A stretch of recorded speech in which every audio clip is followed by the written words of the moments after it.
मिल करके कॉलेज से बच्ची को बुलाया और उसको मार करके स्कॉर्पियो में ले गया। 3 दिन रेप किया और रेप करने के बाद उसके जिस्म को सरेआम ले आकर के फेंक दिया। आए दिन ये खबरें आ रही हैं।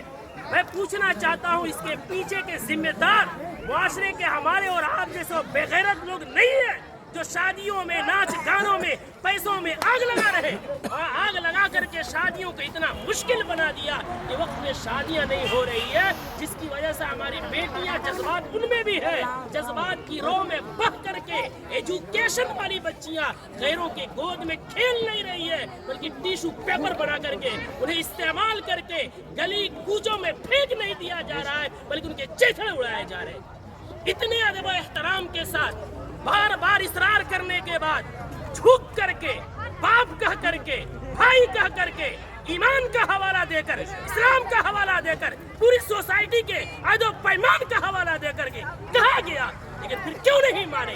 जुर्रत की बात है, हिम्मत की बात है। आखिर वो हिम्मत आई कहाँ से कि पूरा मुआशरा बाइकाट कर रहा है? आप नाच ला रहे हैं, चौक पे नचा रहे हैं, पूरा बस्ती इस गुनाह से बचना चाहता है।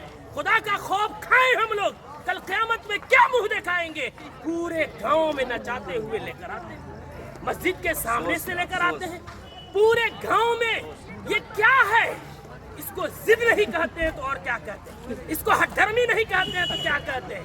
कौन है वो मौलवी, कौन है वो आलिम दीन जिसने कुरान और हदीस पढ़ा है और इतनी सख्ती से मना करने के बाद उस मजलिस में, उस शादी में नाच गाना हो और वो निकाह पढ़ाए, उसका कुरान और हदीस इजाजत देता है? मैं तो एहतराम करता हूँ कि इन्होंने पहले ही जो हमसे मोहब्बत और शफकत के साथ इकरार किया है। कौन है ऐसा जो जिस मजलिस में नाच हो रहा हो, जिस स्टेज में वेशियों का धंधा चल रहा हो, जिस स्टेज में खड़ा हो करके बहनों के पाँव में घुंघरू बांधा जा रहा हो, उनके सरों से दुपट्टे खींचे जा रहे हो, जिस निकाह जो इबादत है उस इबादत के अंदर मुआशरे के लंगे और लुफंगे और लवंडे औरतों के पीछे तालियां बजा रहे हो, वो निकाह में किस मौलवी का इल्म इजाजत देगा निकाह पढ़ाने का? कौन सी कुरान इजाजत देगी? कौन सी हदीस इजाजत देगी? यहाँ सब कलिमा पढ़ने वाले हैं। हम मरेंगे, रब के सामने हाजिर होंगे।